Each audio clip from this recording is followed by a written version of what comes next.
Fala pessoal, para quem não me conhece, eu sou o professor Fernando Leal.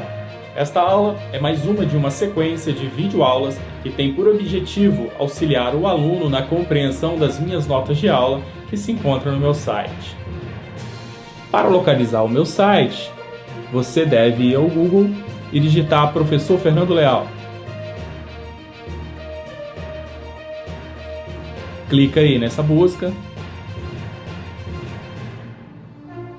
Este é o site. Você vai encontrar aí o meu e-mail e algumas disciplinas que iremos trabalhar. Você também pode acessar usando este QR Code, como também pelo link que está na descrição do vídeo. Boa aula! Na aula passada, nós fizemos essa conexão, nós descobrimos essa aqui é a equação de Euler, nós descobrimos qual deve ser a função f, que a partir dela, a utilização dela na equação de Euler, nós conseguimos recuperar a segunda lei de Newton. Nós vimos que se f, essa derivada em x, por exemplo, nos lembrava menos a derivada de uma energia potencial. Menos dv dx é a força conservativa. Então, se eu escolher um F que fosse menos da energia potencial, esse termo da equação de Euler me fornece essa parte. Aqui tem uma derivada temporal e aqui dentro esse F é uma função está derivando em x ponto. Então, desse lado eu quero que seja massa vezes aceleração. Então, se eu escolher um F ponto, uma função de F ponto que seja do tipo 1/2 de mx ponto ao quadrado, eu consigo reproduzir a segunda lei de Newton. Ou seja, menos gradiente da energia potencial que é igual a força, é igual a massa vezes aceleração. Então, um F desse tipo, ou seja, um F contendo esse termo menos isso aqui, reproduz a segunda lei de Newton. Primeiro exemplo que nós fizemos, exemplo da queda livre. Se o nosso referencial é aqui, uma partícula em queda livre, o y, dois pontos, ou seja, a aceleração, nesse referencial deve ser menos g, ou a força deve ser menos g.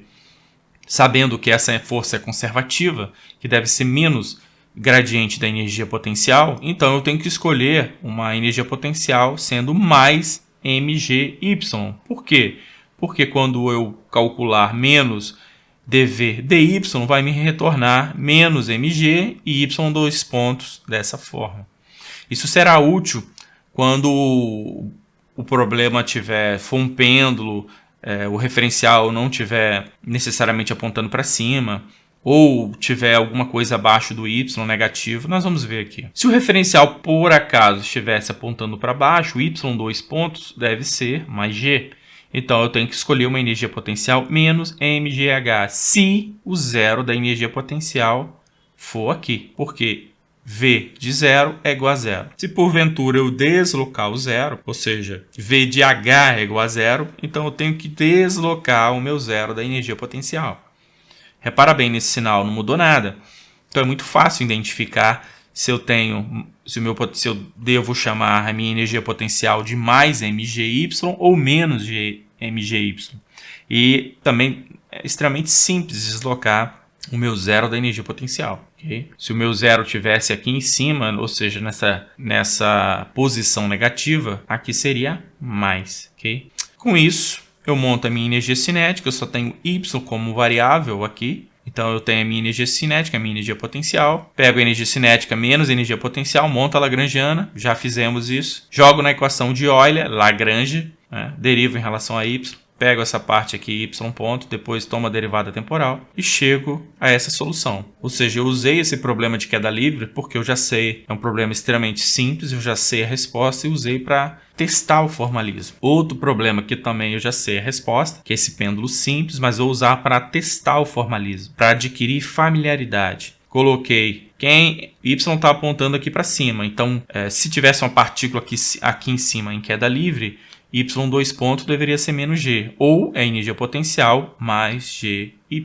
Então, a minha energia potencial, independente se a partícula está em queda livre ou não, aqui, qualquer corpo massivo aqui, a energia potencial é mais mgy.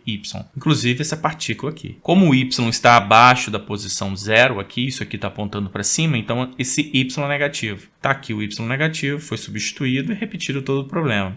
Só que agora eu tenho 2 graus de liberdade. Eu tenho x e tenho y. Então a minha energia cinética fica dessa forma. Se eu tivesse 3 graus de liberdade, x ponto, y ponto, z ponto. Nós vamos ver o que significa esses graus de liberdade logo um pouquinho mais à frente. Então aqui foi escrever isso aqui, agora usando essa projeção, né? Então, L cosseno θ, L seno θ, e desenvolver todo o cálculo e chegar a essa conclusão. Montamos essa equação para pequenas oscilações, quando o seno de θ, para θ pequeno, então nós temos seno de θ aproximadamente θ, e aí nós recuperamos. Nós temos um MHS, cujo período é dado por isso. Quando isso é acelerado, repetir todos os cálculos. Só que a única diferença, agora o meu y, essa posição aqui é deslocada para cima, respeitando isso daqui. Mas se nós olharmos a nossa lagrangiana, t menos v, quem é t? X ponto, y ponto. Quem é v? Y. Então a minha lagrangiana depende explicitamente de x, x ponto, y, y ponto. Ela não depende explicitamente do tempo, mesmo que eu faça aparecer o tempo usando isso.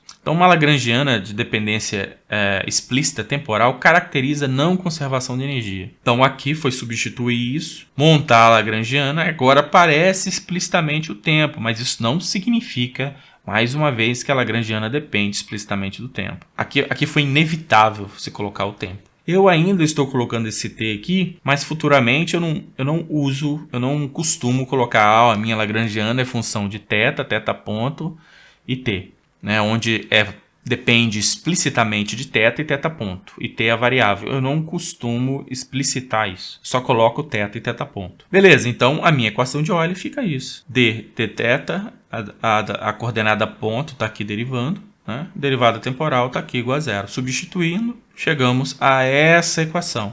Mesma forma, quando θ é muito pequeno, aí eu tenho isso aqui deve ser interpretado como ômega ao quadrado. Então, logo o período é dado por isso. Até aqui foi a aula passada. Agora vamos começar algo de novo. Coordenadas generalizadas. Coordenadas generalizadas é qualquer conjunto do sistema que sejam independentes, seja um conjunto de variáveis independentes e que caracterize o sistema. Um ângulo θ, uma coordenada r, coordenada x, y, z, ρ, θ e φ, e não precisa, o formalismo, quando nós fazemos física via formalismo newtoniano, sempre nós nos apoiamos a algum conjunto de sistemas de coordenadas. Quais são eles? Coordenadas cartesianas, coordenadas cilíndricas, coordenadas esféricas. Aqui no formalismo lagrangiano, nós falamos em coordenadas generalizadas. Ou seja, dado um bloco lá, eu vou escolher esse ponto aqui para poder caracterizar isso, vou escolher aquilo outro, e aí aparecem coordenadas totalmente diferentes. E a quantidade de coordenadas que nós vamos usar estarão ligadas ao grau de liberdade que nós temos no sistema. Por exemplo, imagine que eu tenho um plano, só que a partícula está obrigada a se mover em um dado caminho. Então, o movimento da partícula é unidimensional. Então, mesmo que eu tenha um plano, ou seja, 2 graus de liberdade, a partícula só pode se mover ao longo de uma linha. Então, existe uma restrição. Então, o número de coordenadas generalizadas que irá caracterizar o sistema vai ser dado pelo número de graus de liberdade, né, menos as minhas restrições. De forma geral, pensando no movimento tridimensional. Se eu tenho, por exemplo, n pontos materiais no espaço, para cada ponto eu tenho a coordenada vetorial, eu tenho um R que marca ele, e preciso de 3 números para caracterizar esse ponto material. Se eu tenho n pontos, então no espaço eu tenho 3n graus de liberdade. Se não tiver nenhuma restrição, se o meu sistema se mover sem restrições, então o número de coordenadas generalizadas serão 3n. Então eu tenho 3n graus de liberdade, 3n coordenadas generalizadas. Se a partícula, por exemplo, está no espaço, né, tem uma única partícula, então eu preciso de x, y e z. Ou seja, 3 graus de liberdade, 3 coordenadas generalizadas. Então, se existirem m equações de restrição, nem todas as coordenadas generalizadas serão independentes. Então, os graus de liberdade agora serão 3n menos m. Então, aqui que eu começo a mencionar alguns materiais, que é algo que nós já fizemos. Todos eles já estavam disponíveis no site. Mostramos na página 19 do material Cálculo Variacional que, dada uma equação de vínculo, né, dado a funçãozinha f, Então eu queria extremizar J. E aí a conclusão era que o gradiente dessa equação de vínculo escalar, né, essa variação ΔR é igual a zero. Então eu tenho aí a minha função f, que seria essa montanha aí, né? Eu tenho essa linha vermelha, que é uma restrição, é o G. Esse f calculado ao longo dessa curva de nível lá em cima no topo, né? A curva de nível é característica que todos os pontos dessa função têm o mesmo valor, é igual a c. Aí para parametrizar essa curva de nível, eu uso, por exemplo, o t. E aí eu tenho as coordenadas x e y e uso t para parametrizar. Quando eu diferencio f, e f é igual a uma constante. Então se eu diferenciar essa constante, dá igual a zero. Aí eu chego à conclusão e monto essa equação aqui. Só que quando eu monto essa equação, falando de multiplicadores de Lagrange em matemática, não aparece esse símbolo. Simplesmente uma diferencial, por exemplo. Então, a diferencial de f é gradiente de f escalar uma velocidade, que seria a função, o vetor tangente a essa curva de nível. A conclusão é que o gradiente da função f é sempre ortogonal, ele aponta, né, ou para fora ou para dentro da curva de nível. Na realidade, ele aponta para o crescimento, onde que está aumentando os valores da curva de nível, da função, o crescimento da função. O formalismo puramente matemático é esse. E aí, como o G está passando ali, essa função G, que é isso daqui, ó, que é essa curva vermelha, vai acontecer a mesma coisa para G, porque G, naquele ponto, ele também vale aquele mesmo valor. Aí você diferencia e chega à mesma conclusão, que essa diferencial de G é igual ao gradiente de G escalar essa velocidade. Aí, a conclusão é que os vetores gradientes da função f e da função g, que é uma restrição, devem ser paralelos. Ok? Então, eles devem ser paralelos. Isso aqui não é arbitrário, isso aqui não é arbitrário. É o vetorzinho, né, tangente a essa curva de nível. Então, esses vetores devem ser paralelos. Em física, esse paralelismo ele é convenientemente escolhido com um sinal menos aqui. Porque assim eu posso identificar claramente esse multiplicador de Lagrange como uma força de vínculo. Aí agora que vai começar a história, mais uma vez, né? Eu vou trazer essa história de um ponto de vista mais física. Então, em física, isso aqui se repete. G é uma função que eu vou escrever como sendo igual a zero. A maneira de escrever a restrição é igual a zero. Só que eu não vou usá-la como zero ao longo do desenvolvimento dos cálculos. Somente no final que eu vou fazer, olha, vamos impor um vínculo. Por exemplo, vamos supor que eu tenho um vínculo que o comprimento da haste em coordenadas esféricas é igual a R. Então, eu vou dizer Rzinho igual a Rzão. Só que eu tenho que escrever isso como zero, então eu vou botar Rzinho, sempre a variável, menos essa constante é igual a zero. Então, a minha equação de vínculo vai ser Rzinho menos Rzão é igual a zero. Aí, no final dos cálculos, eu vou falar, olha, R é igual a uma constante, vale Rzão. Aí, eu vou impor os vínculos. Se meu objetivo for determinar a força de vínculo, ou seja, os multiplicadores de Lagrange. Então, Lagrange introduziu isso. Isso coloca o formalismo num ponto de vista assim, muito, muito alto. Por quê? Porque agora isso aqui não precisa mais ser arbitrário. Isso aqui não precisa ser arbitrário.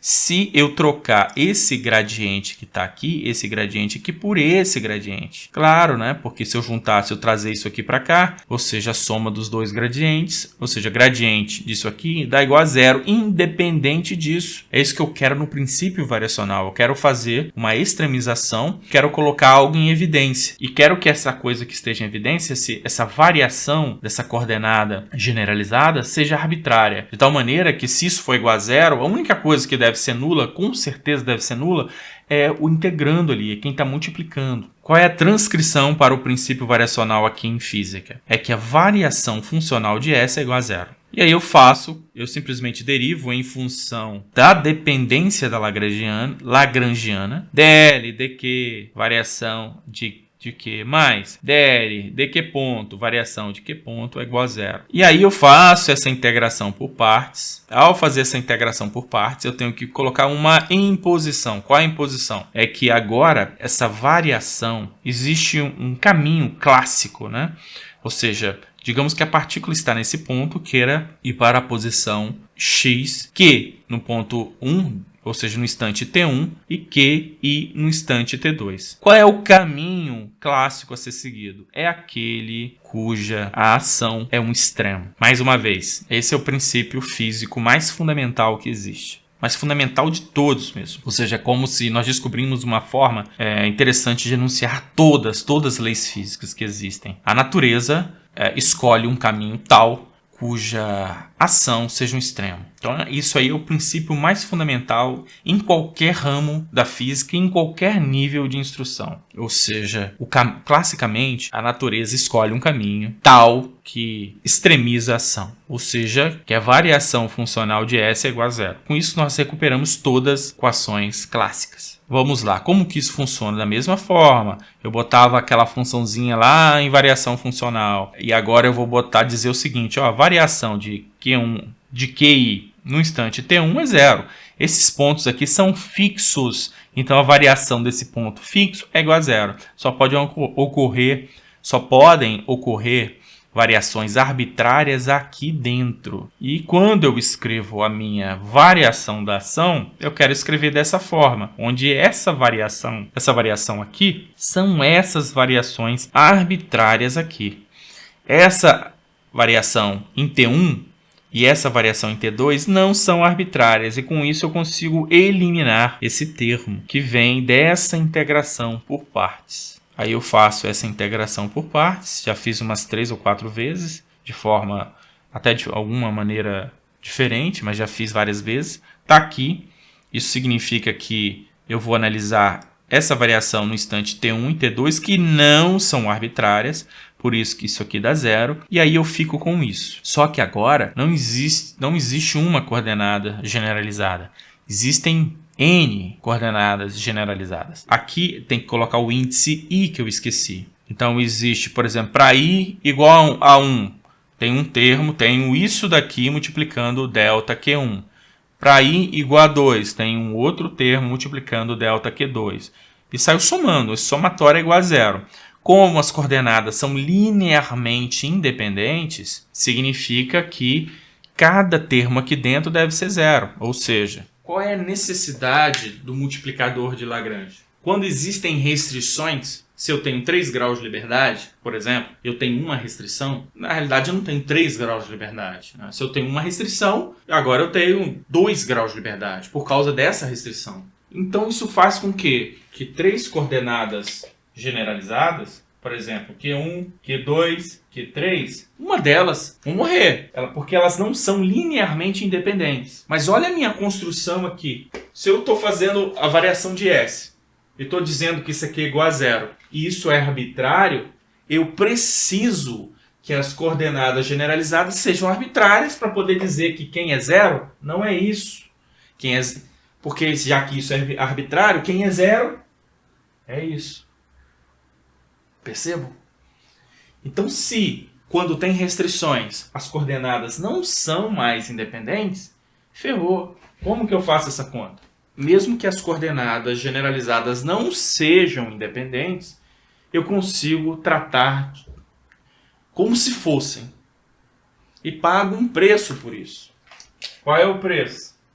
Eu modifico a lagrangiana, acrescento os multiplicadores de Lagrange que estão a princípio indeterminados no primeiro momento, vezes a minha função de restrição, a minha equação de restrição, que podem ser um conjunto de equações de restrições. Não é? Então eu pego a minha lagrangiana e modifico para isso. Esse é o preço a se pagar quando existem vínculos e as coordenadas generalizadas não são independentes.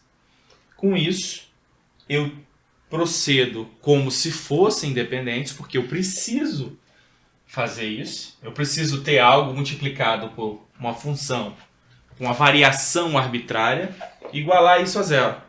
Só consigo dizer se isso é zero se isso for arbitrário. Com vínculos isso não acontece, a não ser que eu pague esse preço. Ok? Fazer isso é como se eu estivesse introduzindo mais coordenadas. Então, se eu tenho isso aqui é arbitrário, então isso aqui é como se fosse isso aqui, ó. Q igual a 1, dQ1. Q igual a 2, I igual a 2, dQ2. Q igual a 3, I igual a 3. É isso que está escrito aqui. Eu estou pegando só o que está aqui dentro da integral e estou abrindo. Então, se isso e isso são linearmente independentes, então isso é igual a zero, isso é igual a zero, isso é igual a zero, ou tem uma equação de Euler-Lagrange para cada uma das coordenadas. E essas coordenadas aqui, sou eu que vou escolher quem é o... Eu que vou rotular. Por exemplo, se eu tenho R, θ e φ, eu posso, por exemplo, a meu critério, dizer, olha, Q1 é igual a R, Q2 é igual a θ, Q3 é igual a φ. Uma escolha minha. Essa maneira de rotular vai ser extremamente importante quando aparecer os vínculos. Que é o que eu vou mostrar agora. Se existirem M restrições, eu tenho 3N menos M coordenadas independentes. Mesmo assim, podemos supor que as coordenadas são independentes, mas pagamos um preço de introduzir os multiplicadores de Lagrange. Isso aqui eu já mostrei como que se faz isso, pegando aquele gradiente, né, e fazendo toda aquela jogada. Ou seja, eu tenho essa lagrangiana aqui, um sistema sem vínculos, com coordenadas que as coordenadas são linearmente independentes. Quando aparecem vínculos, as coordenadas não são mais linearmente independentes. Porém, podemos supor que as mesmas são independentes e acrescentar esse termo. Então, f de L são as equações de restrição, ou equações de vínculo. Toda vez que aparecer uma dependência dessa derivada nas velocidades generalizadas, esse que é ponto, nós só vamos trabalhar com tipos específicos de vínculos. São vínculos aqueles que podem ser integrados. Então eu posso pegar uma dependência aqui de velocidade generalizada e integrar e ficar com a funçãozinha somente de Q. Se eu tenho uma equação de restrição desse tipo, eu tenho que integrar isso e achar uma função que não depende de x ponto, de Q ponto, e sim somente de x. Ou seja, as minhas equações de restrição serão integráveis. Sempre assim? Não. Quando não é assim, a gente não vai fazer. Então, nós só vamos trabalhar com vínculos integráveis, de tal forma que a minha equação de vínculo nunca vai ter uma velocidade ou uma derivada temporal de alguma coisa. Ela sempre vai depender da posição ao quadrado, alguma coisa desse tipo. De um θ ao quadrado. Não necessariamente posição, apenas não vai ter coordenadas ponto ou derivadas temporais. Se tiver, você vai integrar e vai colocar dessa forma. Pegar essa lagrangiana, jogar na integral de ação e fazer o princípio variacional, isso está feito. Eu coloquei aqui, ó, este cálculo está feito em detalhes no material Mais Discussões sobre o Formalismo Lagrangiano, na página 5. Eu vou lá no site só para ver, isso está aberto aqui, mas eu vou mostrar no site. Então, lá no site, na página de mecânica, você vai descer, vai encontrar aqui, ó, Formalismo Lagrangiano, que é o que eu estou usando, é o texto, mais discussões sobre o formalismo lagrangiano. Desse lado aqui eu vou colocar a videoaula, essa videoaula que nós estamos trabalhando. Então, esse aqui é o material, mais discussões sobre o formalismo lagrangiano. Está aqui o material, isso aqui não nos interessa agora. Página 5. Página 5 está aqui, ó. O que significa pegar a lagrangiana e acrescentar isso? Significa como se você estivesse acrescentando coordenadas. E quem são essas coordenadas? Essas coordenadas são os próprios multiplicadores de Lagrange. Pelo fato dessas coordenadas generalizadas não serem independentes, e mesmo assim, se nós quisermos tratar essas coordenadas como coordenadas independentes, nós pagamos um preço de introduzir mais coordenadas. Ao introduzir mais coordenadas aqui, e aí eu vou chamar cada uma dessas coordenadas de QC, né? QC1, QC...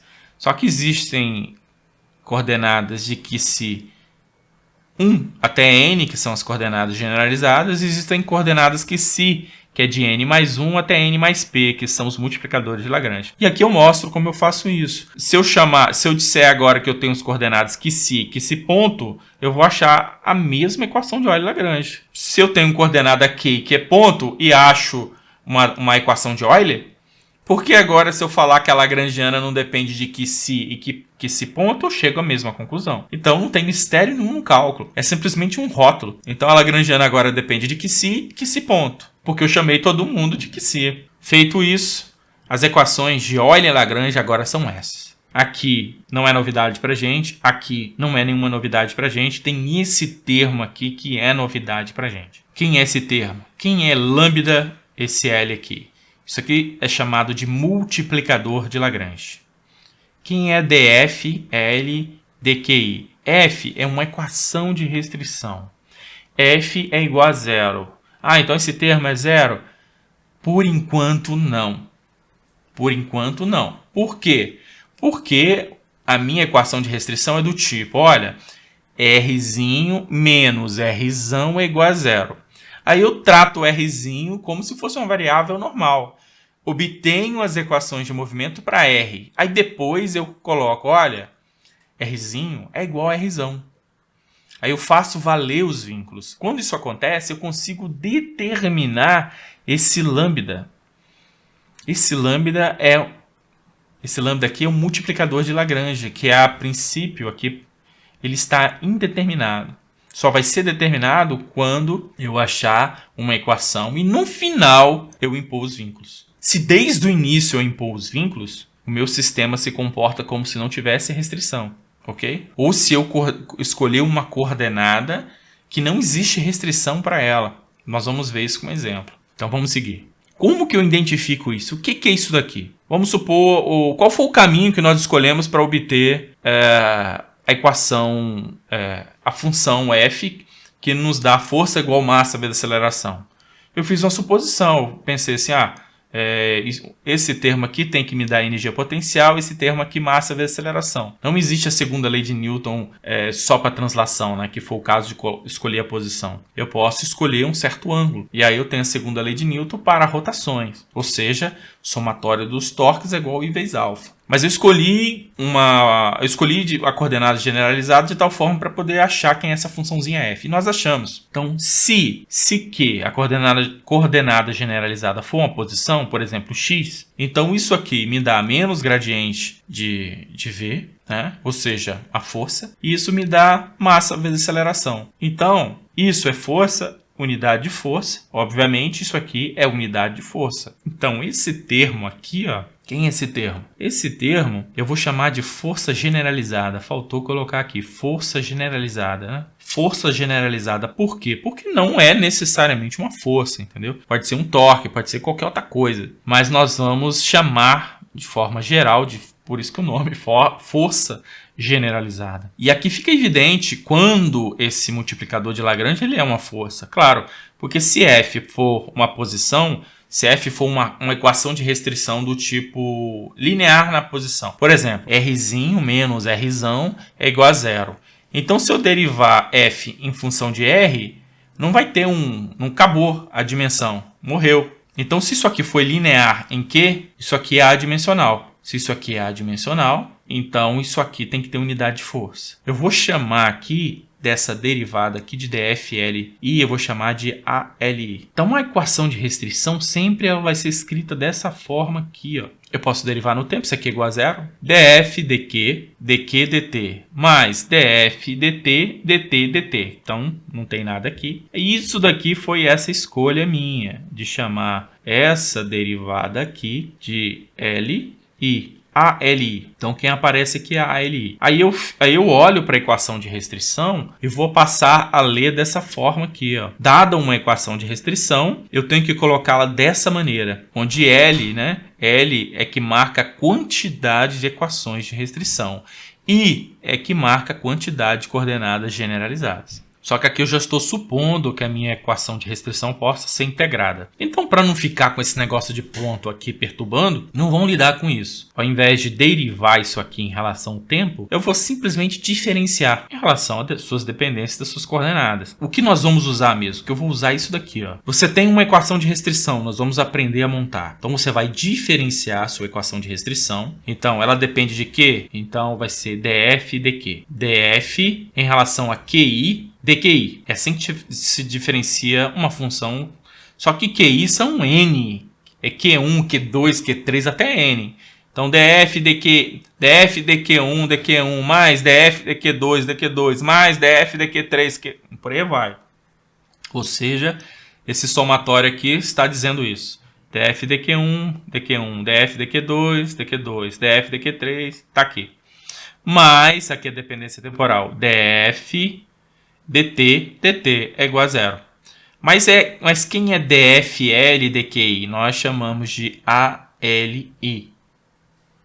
Então, qualquer equação de restrição eu posso colocar dessa forma.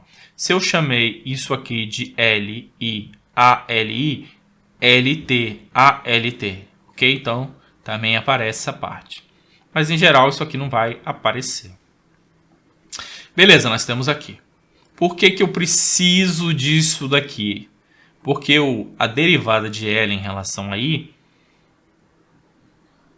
está na equação de Euler-Lagrange.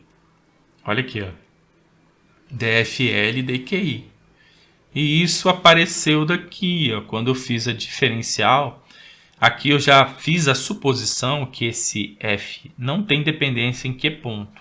Lá nos cálculos, lá, mais sobre o formalismo lagrangiano que está aqui, ó, olha bem, a minha função, a minha modificação, a minha equação de restrição não tem dependência em que ponto, ok? Então, desde o início, aqui já não depende de que ponto, ou seja, eu posso sempre fazer uma integração e montar uma equação de vínculo sem falar de velocidades generalizadas. Então, isso é uma forma de escolher um tipo em particular de vínculos. São chamados vínculos holônomos, ok?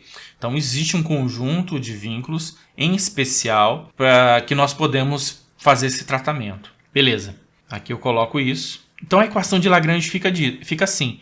Eu preciso disso, e isso eu chamei de AL1. Então, vamos a um probleminha. Como que se aplica isso?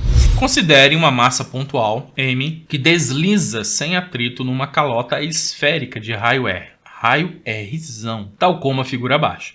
Calcule a força que a calota exerce sobre a partícula. Um probleminha simples, né, de mecânica, física 1, mas nós vamos usar para poder achar a força de vínculo via esse formalismo de Lagrange. As forças que estão atuando aqui não têm atrito, então a gente tem o normal aqui e nós temos o peso. E a resultante dessas forças deve ser massa vezes aceleração. Isso aqui está restrita a se mover de forma com esse movimento aqui, né? Ou seja, aqui nós temos uma aceleração centrípeta. Então, a resultante das forças é igual massa vezes aceleração centrípeta. Um probleminha extremamente simples. Agora, nós não vamos usar a mecânica newtoniana para esse problema. Então, como que eu vou montar a minha equação de vínculo? Esse raio aqui, que é o Rzinho, ele é igual a Rzão. Então, eu vou montar Rzinho menos Rzão igual a zero. E vou usar o R como se não existisse, como se o Rzinho não fosse constante. Então, eu vou usar Rzinho normalmente para definir energia cinética, energia gravitacional, ou seja, é como se essa partícula não estivesse restrita a se mover sobre essa calota. O fato de dizer que Rzinho não é igual a Rzão, isso aqui está livre para se mover. Então, a partícula se move aqui sem essa restrição. No final, quando eu montar a equação de Euler-Lagrange, eu vou lá e coloco, olha, existe uma restrição. Aí, quando existir a restrição, eu consigo determinar o multiplicador de Lagrange. E o multiplicador de Lagrange ele vai ser identificado como força de restrição. Por que não tem mistério que isso deva ser assim? Porque quando você faz isso aqui, ó, quem está aqui dentro dessa lagrangiana? T menos V. T é energia cinética, V é energia potencial. Essa energia potencial, ela dá origem a uma força conservativa, ou seja, F é igual a menos gradiente de V. Então, eu consigo pegar a energia potencial e associar uma energia cinética. Então, a lagrangiana contempla as forças conservativas. Mas as forças de vínculo não foram contempladas na energia potencial. Não tem nenhuma menção a uma força, às forças de vínculo. Quando você introduz isso aqui, é como se você estivesse modificando o potencial. Só que quando você toma menos gradiente de V, esse V está associado à energia cinética. Então, de cara, você sabe o que é força conservativa. O outro menos gradiente de alguma coisa, ele só pode estar ligado à força de vínculo, ok? Então, modificando a energia potencial, vai aparecer forças a mais. Que forças são essas? Só podem ser as forças de vínculo. Vamos lá. Então, quem é a energia potencial aqui? Mais mgy. Se V de Y igual a zero, for igual a zero. Se V de R for igual a zero, então eu vou pegar V de mais mg, abro parênteses, Y menos R. Porque quando Y for igual a R, dá igual a zero. Ou seja, eu desloquei o mínimo da energia potencial. Ok? Então, a força gravitacional tem que ser mais mgy com V de Y igual a zero, igual a zero. Quem é Y? Olha só, eu escolhi o θ desse jeito. No livro tem esse exemplo, só que o θ é escolhido aqui em cima. O resultado deve independer da escolha se eu uso θ aqui embaixo ou se eu uso θ aqui em cima. Eu escolhi θ aqui embaixo. Então, quais são as minhas coordenadas generalizadas? θ e Rzinho, porque eu não estou tratando o Rzinho como igual o Rzão, porque meu interesse é calcular as forças de vínculo, ok? Mas quantos graus de liberdade tem esse problema se nós usarmos os vínculos? Olhando para o problema, eu tenho 2 graus de liberdade, ou seja, eu tenho R e θ. Ah, mas a partícula está vinculada a se mover aqui, ó. Vendo? Ela não pode se mover num plano. Ou seja, quando eu uso o vínculo, eu restringo um grau de liberdade. Então a partícula agora passa a ter um único grau de liberdade. O que a equação de vínculo faz? Ela estabelece algumas restrições sobre algumas coordenadas. Qual foi a coordenada que ela colocou restrição? Foi a R. Foi a coordenada R. Não foi a coordenada θ. θ ainda está livre. Por quê? Por que eu preciso agora rotular? Porque isso aqui precisa dessa ordem. Então aqui L é que marca a quantidade de equações de restrição. Só tem uma equação de restrição. Qual é? Essa. Então L é igual a 1. Se eu tivesse mais equações de restrição, eu ia colocar aqui um monte de equação de restrição. E depois ia diferenciar todas elas. E o L L igual a 1, equação 1 de restrição. L igual a 2, equação 2 de restrição. E quem é a primeira equação, a segunda ou a terceira, a escolha é minha, eu que rotulo. Lembrando dessa equação aqui, ó, eu vou usar isso aqui como guia. Então, eu vou usar isso aqui como guia. Então, eu pego... De onde veio isso daqui? Tá aqui, ó. Eu tenho a minha equaçãozinha de restrição. Então, eu vou diferenciar. Então, eu diferencio e encontro isso. Onde isso daqui, ó, é df, L, dq. Como usar isso daqui? Quem multiplica dq, ó, eu olho o Lzinho. Primeira equação de restrição, segunda, esse L que tá aqui, eu escolho. Tá vendo que não tem somatório em L, só tem somatório em I? Por quê? Porque esse L você que escolhe, você está se referindo, você quer diferenciar a primeira equação de restrição, a segunda equação de restrição, a terceira equação de restrição. Eu só tenho uma equação de restrição, que é F. Vou diferenciar F. Diferenciei, ó. Quem é F? Rzinho menos Rzão igual a zero, não é? Então aqui é A11, que multiplica dr. Tá aqui, ó. A1, esse primeiro índice, ele diz respeito à equação de restrição que eu estou usando. Quem é a equação de restrição? É para L igual a 1, porque nós só temos um vínculo, uma equação de restrição. Então, para L igual a 1. Então, aqui deve ser 1, aqui deve ser 1. Esse outro índice diz respeito à coordenada generalizada em especial, porque tem um somatório. Esse somatório não é em L, né? Tem um erro grave aqui, né?